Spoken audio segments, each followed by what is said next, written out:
How do you break the cycle of negativity, navigate trauma, and embrace your best life? Welcome to Normalize the Conversation. I'm your host, Francesca Reicheter, and today I'm joined by Marci Hopkins, author of Chaos to Clarity, Seeing the Signs and Breaking the Cycles, and the host of the weekly talk show, Wake Up with Marci. In this episode, Marci opens up about her path to sobriety, transitioning from chaos to clarity and the intense pressure on young adults to define their identity and future. Marci, thank you so much for joining me today. I am super excited for our conversation, but before we begin, I just want to check in. How are you really? I'm doing well. I'm going through a little struggle with my son. He too is in college and he is struggling with some mental health issues. So it's hard, but he is on the right path. He's seeking help. He understands what's happening, and it's not something we are having to force. So I feel very good. And, 21, it's a hard time trying to figure out life. It is. It's a really hard time. I feel like what they don't prepare you for is that shift where suddenly you're supposed to be an adult, but you don't feel that way yet, and you're kind of confused. And then it's like you're going for whatever degree you decide, and everything feels so permanent. And you're like, is this really what I want to do? And then the real world's about to hit me because I'm getting ready to graduate. And am I going to get a job? Am I going to like this job? What if I get the wrong job? There's so many questions and unknowns. And people are like, this is the best 4 years of your life. And you're like, I don't even know who I am or what I'm doing. That's exactly where he is. And he's very overwhelmed with taking care of himself in the future, taking care of a family, buying a house in this environment. Like he is overwhelming himself with all of these thoughts. Yeah. So it's hard. It is. And then everyone's always asking me, like, what's next? My uncle last night came over for dinner and he was like, let's talk about it. What's your plan after you graduate? And I was like, I don't know. Let's see how the economy is in a year and I'll let you know. Because it's Yeah. really scary. He's like, where do you want to live? I was like, wherever it's affordable. Wherever I can Yeah. afford to live is where I want to live. Can't answer that for another year. It's it's difficult. I think the adults can put a lot of stress on younger people when they don't even realize that they're doing it. They're asking questions. What do you want to do? I mean, the questions start when the kids are in middle school or by eighth grade. Like, I mean, I remember when I was 21, I was struggling. Who do I want to be? Who am I? What is life going to look like? And you know, how the economy is today and war. And you guys are so bombarded with so much. And I think the unsettling environment around the presidential election and what that means for your future, it's hard. And we put a lot of pressure on our young people by the questions we're asking when we're not even meaning to necessarily do it. It's just starting conversation, really. But I can see where that would just add to the pressure of what you're already feeling.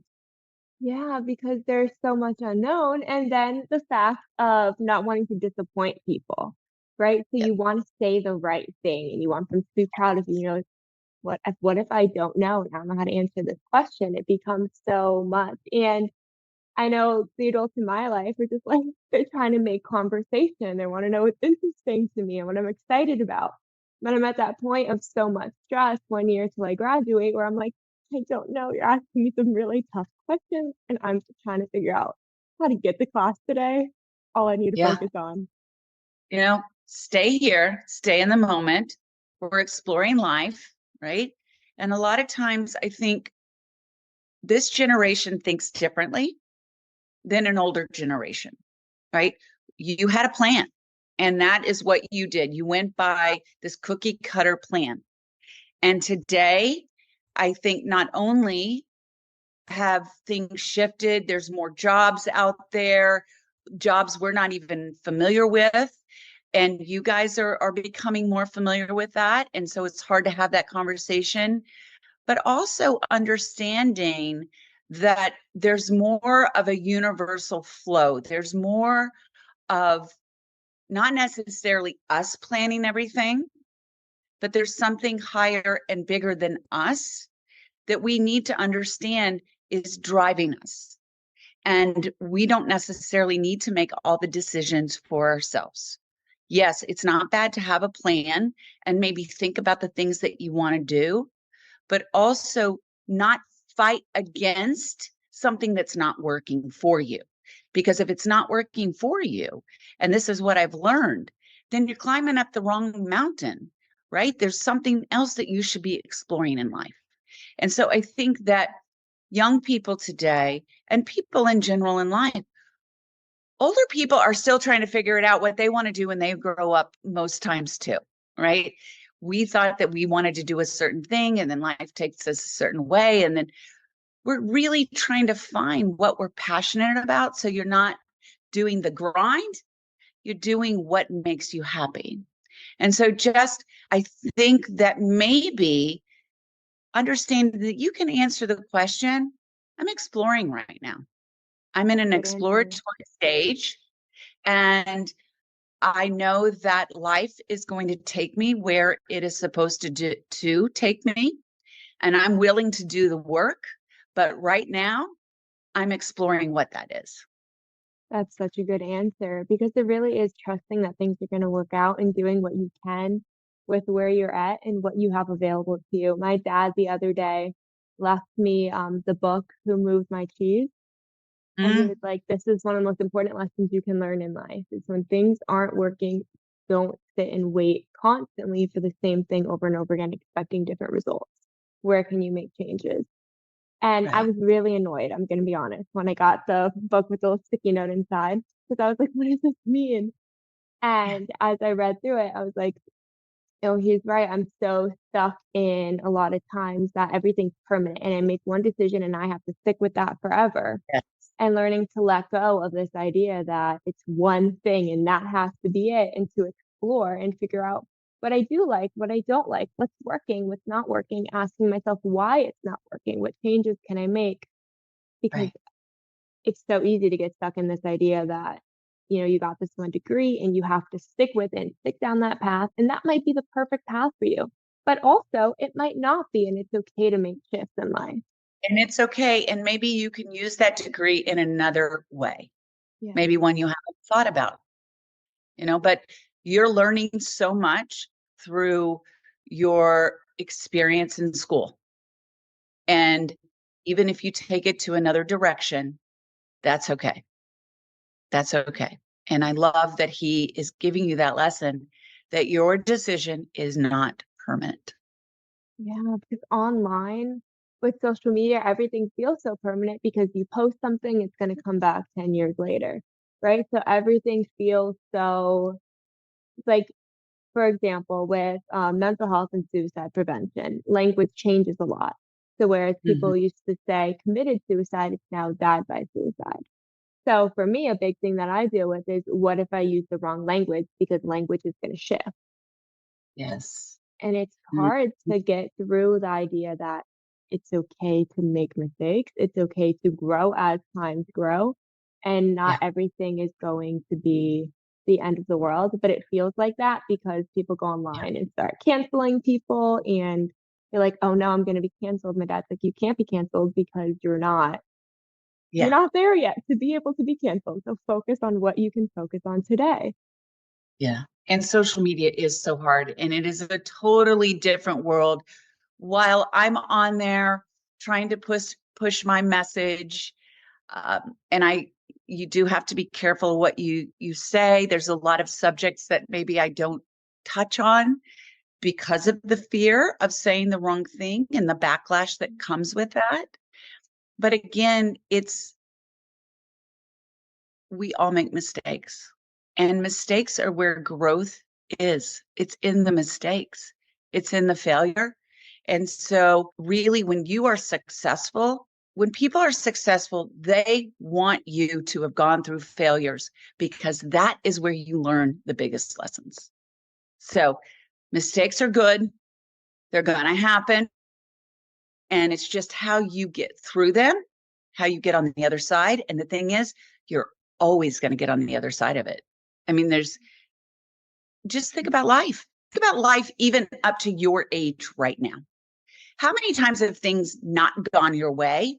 You've maybe felt really down about it, but then it changed for you, right? You got past that experience. You found the happiness. You actually did grow through the experience, whether you recognize it or not. So it's okay.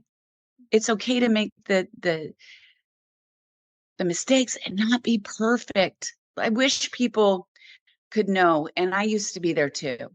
I felt that I had to be perfect in every scenario, every situation. I was going to be judged all of the time, right? And maybe I was judged by certain people. But remember, if you're judged by people, a lot of times it's because you're bringing something out in them, a reflection in them that they're uncomfortable with. And that's why they may judge you or not like you for something that you're doing. You're So, not in control of other people's opinions of you or other people's thought processes. And that's a really hard thing to unlearn. I yeah, know growing up, one of the big things in school, right? You answer a question wrong out yeah. loud. Your teacher's like, that's wrong, you're wrong, whatever. They might not say it as dramatically as I took it. But, and then people would laugh at you and you're It's like, oh my crushing. And goodness, I make a even talking, mistake. I stopped talking in the classroom. Yeah. Teachers And got that's so lost in sad because I know my daughter, she just went to college. She's just went to JMU. And she used to ask a lot of questions because it took her a while to get things. So I'm so proud of her asking the questions. But teachers would a lot of times be like, stop asking so much question, so many questions, or I've already answered that. Well, just because you've answered a question or you've given the material doesn't mean that everybody understands it. We all process things very differently, right? And I love what you said, and it's such a good lesson. We cannot control anyone else. We only can control ourselves. That's it. We can only control our outcome, our reactions, what we do, how we think about things. That's it. It's really that simple, but it's hard to implement. It is. It's hard to implement and it's hard to unlearn the idea that I did something wrong. Everything's my fault. It's the end of Yeah. the world. And learning that you can make mistakes. And if other people get upset, have a conversation, right? Have a Yes. conversation and know that someone else's reaction is not in your control. It's not your fault. And if you're willing to talk about it, learn from your mistakes and move forward, that's all you can do as a human being. Communication is so important. I grew up in a home where there were outbursts all the time, a lot of anger. And an outburst would occur, somebody being very reactive, a screaming match would happen, and then basically the next day everyone would act like it didn't happen. You cannot grow from that. You become so fearful, you become smaller, you lose your voice, you don't know how to communicate. So that I took that into my relationships with other people. And in my work, I was very reactive to people. So it was really once I started my healing journey and I stopped drinking almost ago because drinking was my way of coping. It's what I learned from my family, and it's how I pushed my trauma down, right? And I think that a lot of people do. A lot of people don't face the trauma, and it's hard. It's hard to do. I'm 55. I started this healing journey 9 years ago. I really hope younger people start this process much earlier because then you'll have such a much more fulfilling life than the torture, the battle like that I lived until I was 47 years old. And that's where I found love. It's where for myself and stop going outside of myself, stop beating myself up, stop looking to be perfect all of the time, stop reacting, stop living in a place of victimhood, right? That everything is being done towards me and that everything I do is like the end of the world. when in fact it's not. And it's really all about turning the mirror within and going within yourself and discovering truly who you are, what makes you happy, becoming in touch with yourself, right? Kind of putting that oxygen mask on first, like they say in the airplane, right? Because then you are better and can be better for others and you can help others. But you have to start with yourself. And truly, I have found when you find self love, self acceptance, it builds on the self esteem. It builds on your character, the person you are, who trusting yourself, putting up those boundaries that are so important. And then you are able to move forward, be the best version of yourself for others, for yourself first and then others.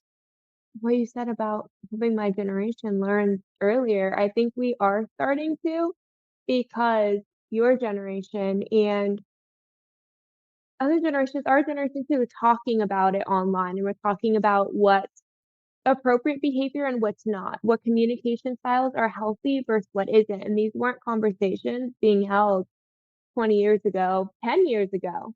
So we're Yeah. starting to learn a lot earlier that this reactivity is not, it doesn't have to be like this. I don't have to feel constantly criticized and afraid to have a voice and afraid to talk.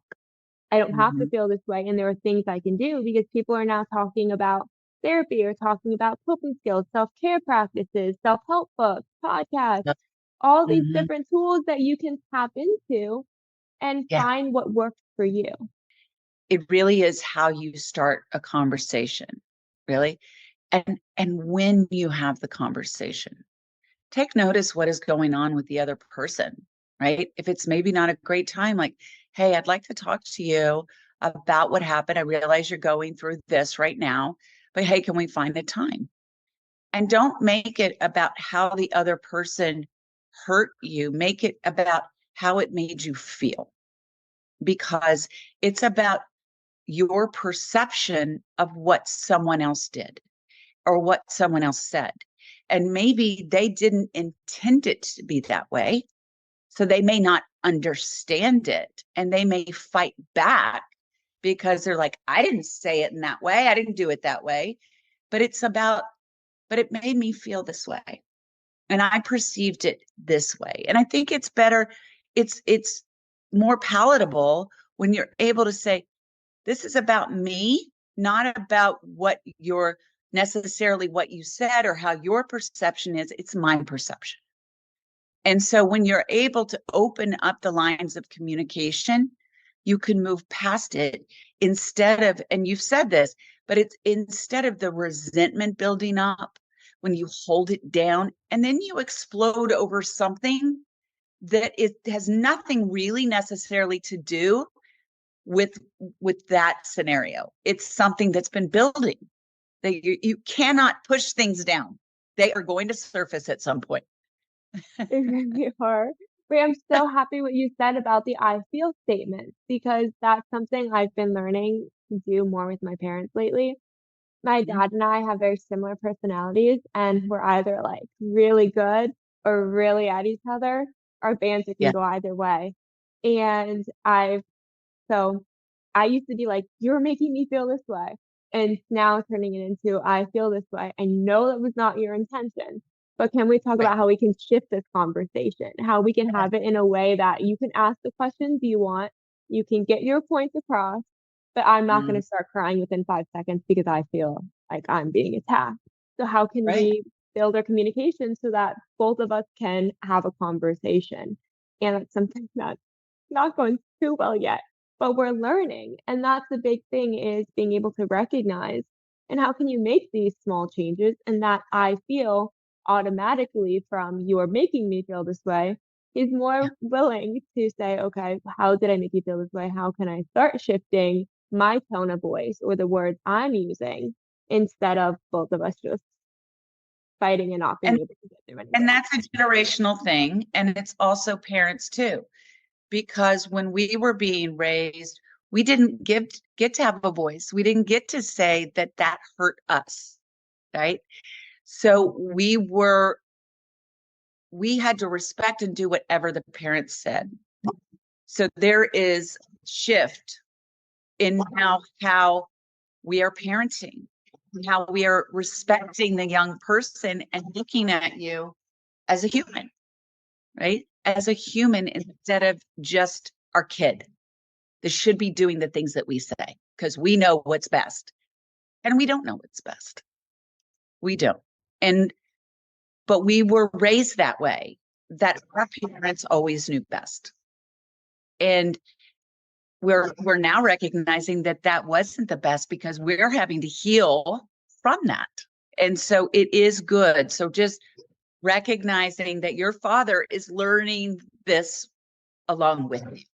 Yes, he is. And what I appreciate so much about it is even though at first the conversations may be very head on because we're both coming from very different perspectives on how the conversation should be approached, that we're both trying to listen to each other and understanding the other person where they're coming from and what they actually mean. So his Mm. big thing right now is what are you doing with your life? And what he Yeah. means is what are your goals? Where are Yeah. you headed? But his language makes me go to, oh my goodness, Makes I'm you feel trying like, so hard. What do you mean? am I not doing enough? Like, right. I get it. Yeah. I get it. And that's the words. Words can hurt. Words can feel a certain way. And that's what we need to understand. Our words matter so much. And I know that I think about even growing up, things that were said to me, I still think about today that hurt me. And they they squashed certain dreams of mine. And they squashed my self-esteem and how I felt about myself. So it's really important that we do watch our words. I think sometimes we can overthink it, like you're talking about the PC thing and like making sure we say this right and the language is changing.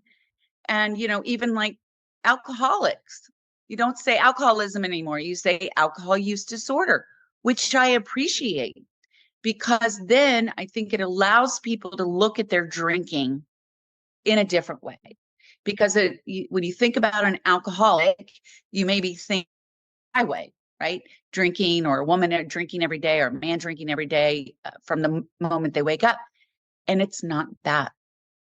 It's you not being able to handle the alcohol and you are having consequences because of your drinking, whether that's binge drinking or drinking every time you need to cope, or thinking that the only way you can have fun is when you drink.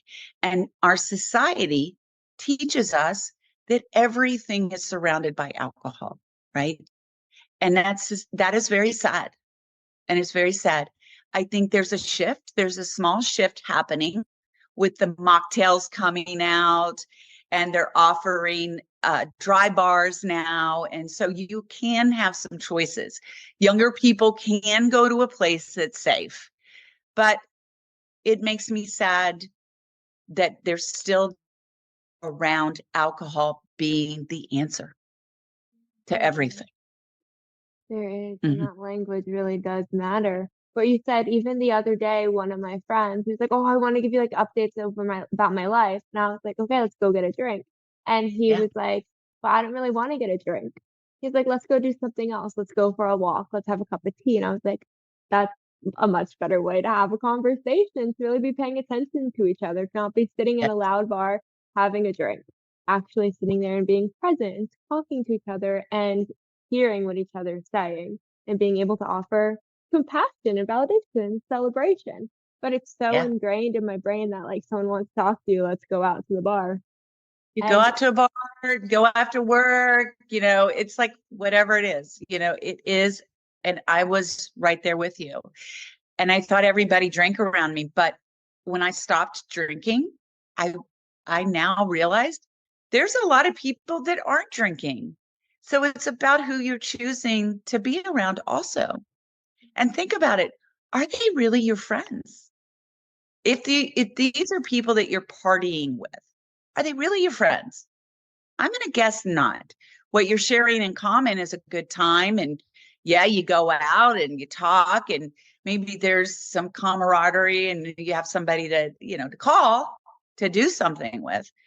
But to really connect with somebody, you need to be having those true experiences, like going for the tea and going for the walk, or doing things that expand really the relationship and who you are too. And that just brings like another level of feeling supported and comfortable in life and less alone because you know that you have people you can call not just for like that good time to go out, have fun, but Yeah, also people you can call to go for a walk and still have fun, to go for a cup yeah, of coffee and laugh and talk about life, or call them when you're feeling really down and they're going to be there and show up for you. My yeah, best friend Sam, we've kind of learned to do all of it together for a while. Once we turned 21, it was always like, let's go get a drink, let's go get a drink. yeah. And then eventually I was like, okay, can we do anything else where we can actually talk? And now it's very separated. So it's like, we're going out for salads today. We met for a cup of coffee. Sometimes So we'll you're go making out. a conscious decision. Yeah. Yeah. And finding But isn't different things. we're so programmed, right? We see everybody drinking or we think they're having fun when they're not necessarily always having fun, right? They're masking something that they're not happy about a lot of times. And we're just like, I can't wait to be 21. I can't wait to be 21. I can be legal. I can be legal. I can do this. And I can join in the party for real and not get in trouble by the law. We've got to have some better goals in life. I know that is such the mindset too. It's I can't wait to turn 21. I think I said that for the first time when I was 14 and my parents were like, "Why?" And I was like, "Because everyone's having wine and so excited at the dinner table and I'm stuck with water. What do you mean why?" Like I could not wait to turn 21 just so I could feel like an adult at the table. And Yes. that's a big thing. It just clicked in my head now. Yeah. Yeah. And I don't know, is there some, in Europe, you get a little thimble of wine, you get to be a part of it as a young person. Is that really so bad? I don't know. You're not getting drunk, but the other side of that is they uh scientifically they're finding if you start drinking younger that you could possibly have a problem with alcohol. But it's like an anomaly, right? Like it's forbidden, the forbidden fruit. Like we have to have it, right? And I think that leads to young people going out and drinking more and binging. And like, for instance, if you're going to a football game or you're going to a party or you're going to some event when you're young, you are now going and shotgunning vodka or whatever you can so you can have that buzz when you're at the event because you're not allowed to have the alcohol. So what is that teaching our children, our Yeah. young people? It really needs to be better discussions and learning around that. And I do think there is a small shift in there. I think so too. And that's why these conversations are so important because we don't recognize that even we're thinking that way and that can lead to not having a healthy relationship with alcohol as an adult and as you go through life because you're so excited to have it be part of a party. And that's like, and I think for me, something it was, I couldn't wait to be 21 for that. And then that was like my main goal to be 21 to get there that I forgot Yeah, about myself along the way for a little bit. And I always kind of knew what I wanted to do. And I'm very lucky and grateful that it's working out. But I feel like for a couple years there, I started to lose myself because I was so excited about this one part of adulthood that yes. really wasn't a part of adulthood. It was just something that, like you said, forbidden. So now it's like, oh my goodness, I can't wait. And that's all I was focusing on instead of focusing on going out on a Friday night with my friends, but then it had to be Thursday, Friday, Saturday, Sunday, instead of let's get my homework done so I'm not stressed at 6 a.m. on a Monday trying to make sure my assignment's ready for class. And it's also a way to fit in. Yeah. And that's like I see my daughter do it to fit in and, go to the frat parties and be a part of the sorority and be a part of all of that. And then I see my son that doesn't drink and he's having trouble finding his people. Because the reality is, if you're drinking, yeah, you're invited. You're part of the party, right? You're fun to be around. You're cool. But if you're not drinking, it's as a young person, even as an adult. I mean, when I stopped drinking, I stopped getting invited to a lot of places by people. Probably multiple reasons. Maybe they thought that it would influence me in a way and they didn't want to be part of that. But also they thought that couldn't be fun without the alcohol. So as a young person, right, you're not fitting in because you're not drinking. I have heard so many times. I have a young girl that works on my team. She's 30 now. And she said when she was younger, she didn't drink because she didn't feel good when she drank. She didn't like it. And she finally had to start telling people because they bugged her so much about drinking. She finally said, I have a problem. I don't want to drink. That's why I'm not drinking.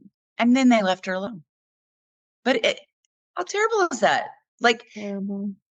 it is like people have this idea that you're not fun. When I used to drink, I remember people going, oh, yeah, she can be invited. I like her because she drinks and she's fun when she drinks, right? But then it got to a point where it's not fun anymore. And now I just did a social media post that I'm about to put on my Chaos to Clarity. I don't know if you've seen that Instagram brand that I've just started, right? The handle. Chaos to Clarity is my book. That's my story. And I have a lot of inspiration on this Chaos to Clarity with Marci. And it's about being able to have fun and the fear of not being able to have fun if you're not drinking. And yes, in the beginning, it is hard. You got to find your feet, right? You got to find what I said, new dancing shoes. And it's so true. But now I can dance, I can have fun. I feel like I really laugh. I laugh in a way that's real and it feels good. When, laughter before was like alcohol induced.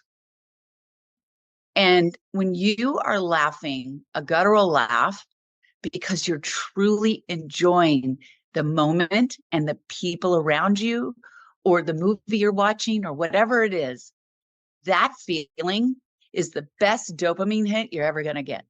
It is so unlike what you will get with alcohol. And it's hard to teach that. You can't teach that really.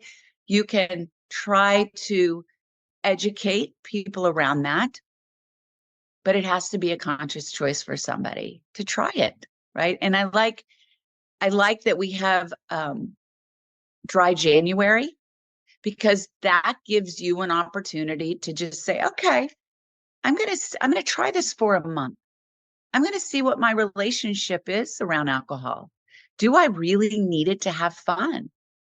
And if I do need it to have fun, maybe I need to rethink this.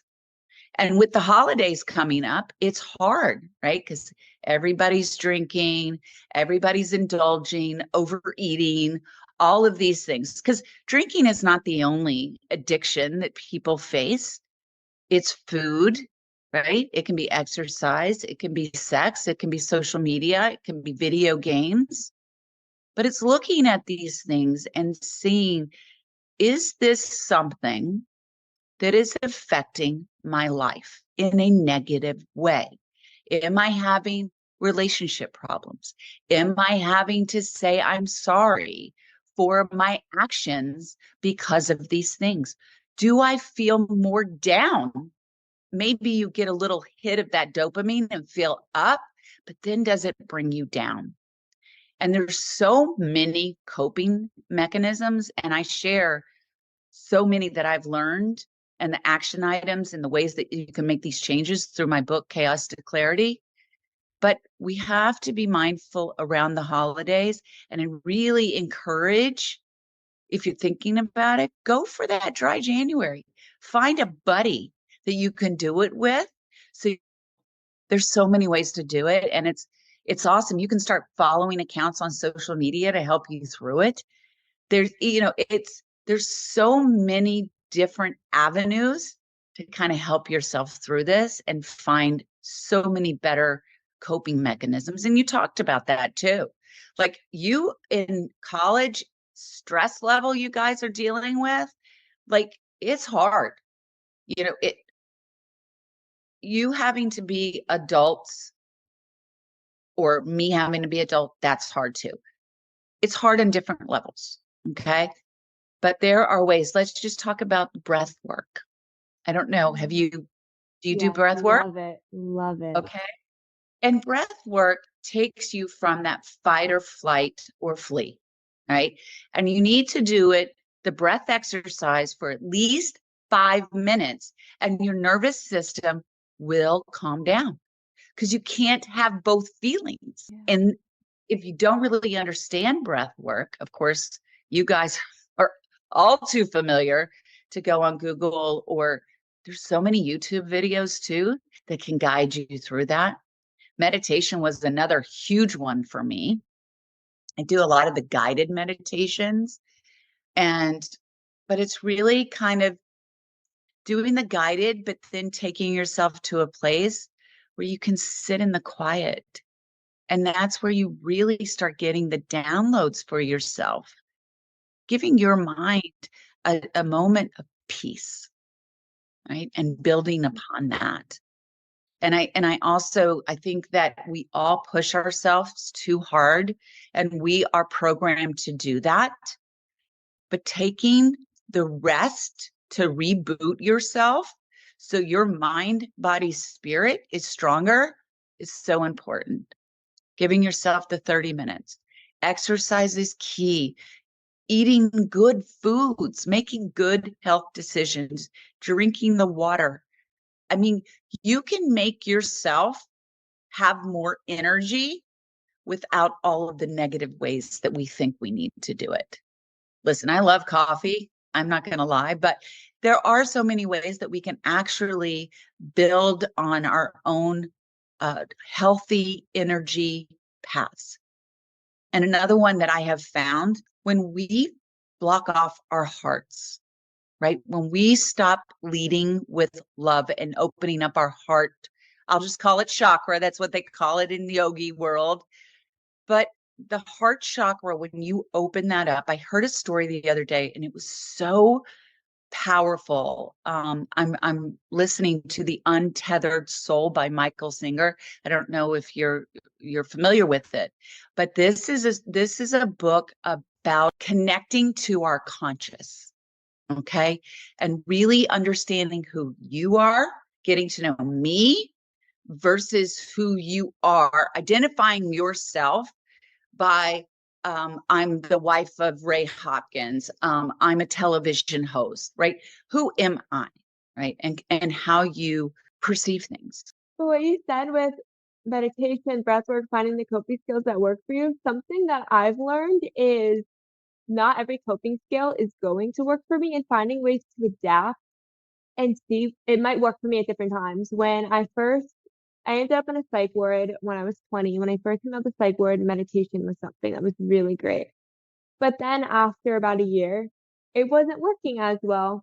And because I couldn't quiet my mind, I got to a point where everything just felt overwhelming again and everything felt like too much. And I couldn't quiet my mind. I just tears and I would hyperventilate and turn into a panic attack. So I learned about breath work. And what was so great is I was focusing on my breath. I wasn't focusing on anything other than my breath. So my mind was kind of quiet and at peace, but I wasn't focused on trying to shut off my mind. And that really helped me be able to get to that state where I could calm my breath. And then I had a breath work coach who was hosting classes during the pandemic. So I would just go into her classes and she'd be playing the affirmations while you're doing the breath work. And that really helped me focus just on I'm okay, I'm safe in this moment, it's gonna get better, I am strong enough, I am capable. Just all those things that I was not telling myself or blocking out of my brain. And it really helped me make that first step of, okay, I am capable. Now let me start making small adjustments to help me feel that way. And then going into nutrition, right? Paying attention to what I'm eating, how much water I'm drinking. I'm not gonna lie, I'm on my third cup of coffee this morning and had Yeah. one cup today. So Listen, I'm I not love doing my great. But finding different things that I could do step by step, what was working, what was not working. And then it suddenly got easier. And now I have things I can do, and those feelings all still exist, but I know what to do and it helps me get through it. So finding yes. coping skills is so difficult in the beginning because sometimes you try something and it doesn't work and you're like, oh my goodness, nothing works for me. But knowing that you can adapt and it can change, and one day it will get easier. That's the thing. There are so many, and these, some may work for you, some may not. And I think it's just so important to first try. It's hard. It's like anything else, like if you're building your muscles, right? It takes time.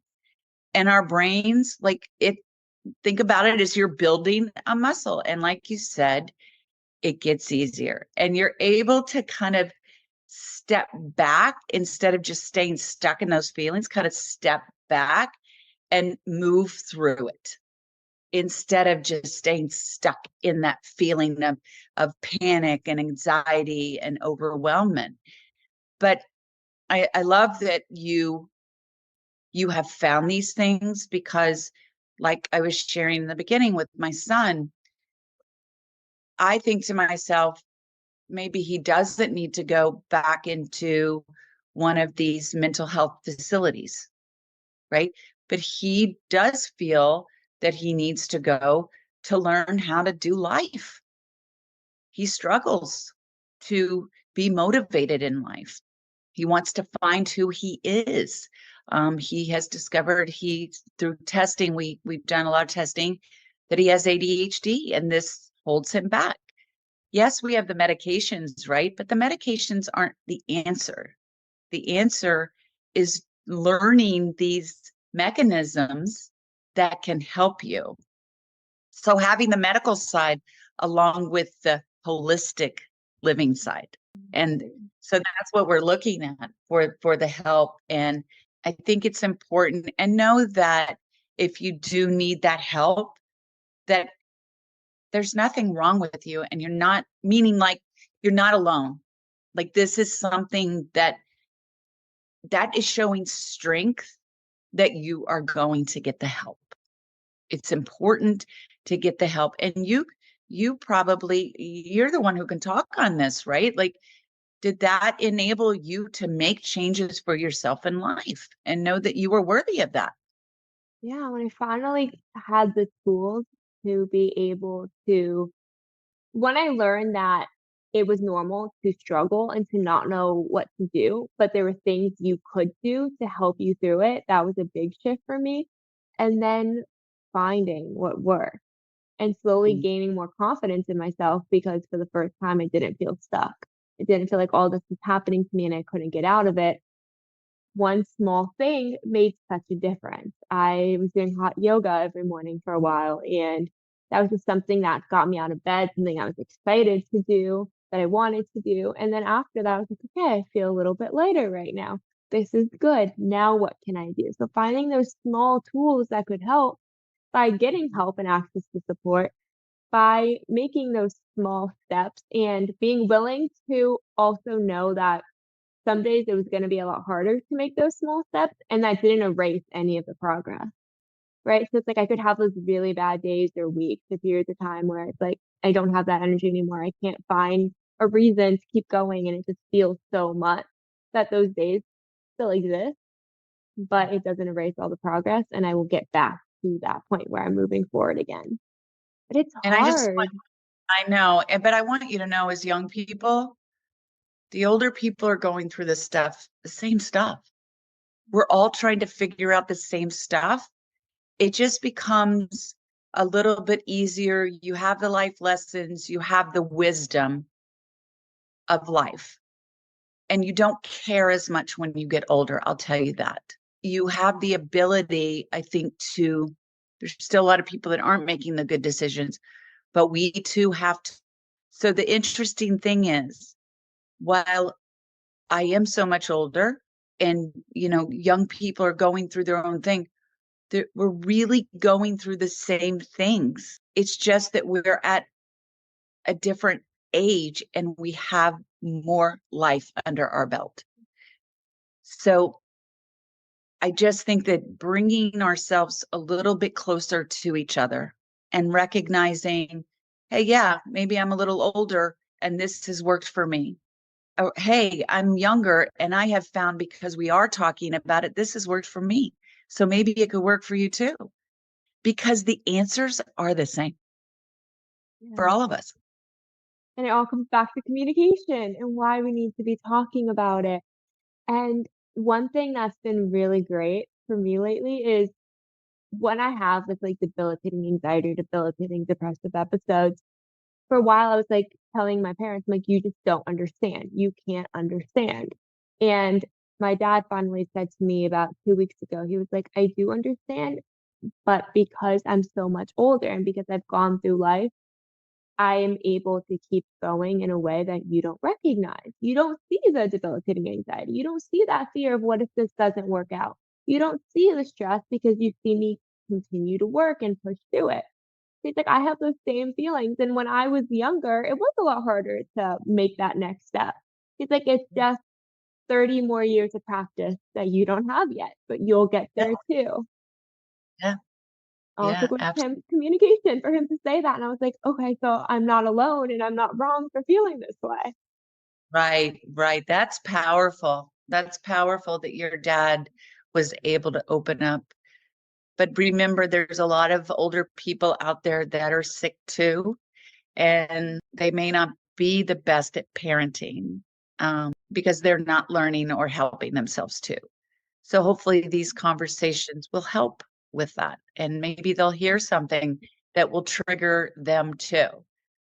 But life is hard. I mean, you just have to learn how to move through it and not be so connected. Do you know what I mean by when I say connected? Like connected to the circumstance or whatever is happening in that moment. To be able to remove yourself a bit from it and say, yeah, this is happening, but I'm going to be able to move through this, instead of like, I am just feeling the burden and the overwhelm, and this is never going to change. And it is. And it is. And if you back and just look at it like, yeah, this is happening, but how can I get through this in the best way, in the most productive, positive way? Yeah, Because it can break you down in a way that maybe you can't get out if you allow it. yeah. One thing my teacher said last semester that I really loved, he's like, "Whatever happening in this minute, know that it's in this minute, in this moment, the next minute will come." It will Yes. not be this forever. Life keeps going. It won't feel like this forever. This won't be your situation forever. Just hold on to the idea that the next minute is coming. And for me, I was like, that's so powerful because I'm one of those people who get stuck in that moment that the world is ending right then and there, and learning that is right. The world is going to keep revolving and time is going to pass and things are going to change. And all I can do in this moment is find what I can do. Find something Right small now, that I can do right now to get through. one of the biggest lessons I learned in the 12-step program is keep your feet planted here, right? And people always ask me like, how did I get to the success that I'm at? Because I took one step forward each day. I just did something each day to move myself towards what I was guided to be doing. And I do think a plan is good, but I don't live my life by a plan. Okay. I'm not someone that you have to have a 5-year goal. You have to have a 10-year goal. What does that look like? Right? Because life changes, life brings you in different directions. But I knew God was guiding me. My higher power was guiding me through my thoughts, because they wouldn't go away, to start my talk show. I literally started with my phone and some books. Okay. I now have a nationally televised TV show. Okay. So dreams are possible. Just keep moving forward one step at a time. Keep learning. keep evolving, keep believing in yourself, be patient. Things take time. And I think, unfortunately for you guys, because everything's so quick fix, videos getting shorter, our attention spans are getting shorter. Things don't happen overnight. It takes time. And the more patience you have, the better, because you're going to get to that end result. And celebrate the little wins every day. Celebrate something you've done. That hot yoga, that's a win, right? You doing the podcast, that's a win. You got up today, that's a win. Living in gratitude, the things that you've seen, the things that you're grateful for, instead of living in a place of lack. All these things really help you to get to where you divinely are guided to be. Marci, you are amazing. This conversation is exactly what I needed today. I appreciate you so much. As we are wrapping up, tell people how they can tune in to your talk show and purchase your book. Well, wonderful. My book is called Chaos to Clarity, Seeing the Signs and Breaking the Cycles. Generational cycles, seeing the signs from the other side. It's my story. And let me tell you, I have so many of those coping mechanisms in there and action items. So to try to relate with the reader. But you can find it on Amazon.com, BarnesandNoble.com, Target and Walmart.com. And then also my show is in the tri-state area. It's called Wake Up With Marci. It's all about inspiring others and empowering others and educating you on how to get through life, right? Life is going to happen. How do we get through it? And really, I would suggest, to be able to see it anywhere, go to my website, wakeupwithmarci.com. And, listen, please reach out to me. I'd love to talk with you if there's something that you'd like to discuss or move forward. I teach how to find self-love for yourself. And I also can offer a free gift to your listeners to start moving towards that. And it has to do with a lot of things we've talked about. So I just want to say thank you so much for having me on, and let's just keep moving forward. We can do this. We got this. We got this. Thank you so much for listening to Normalize the Conversation. Don't forget to subscribe, rate, and review. This podcast is an initiative of Inspiring My Generation, focusing on normalizing the conversation, bringing education and awareness to the forefront, and amplifying global voices to spark change and hope. Inspiring My Generation is a 501c3 nonprofit organization on a mission towards suicide prevention through awareness, conversation, education, and support. Connect with us on Instagram at Inspiring My Generation and visit our website inspiringmygeneration.org to learn more about our work and how you can make a difference.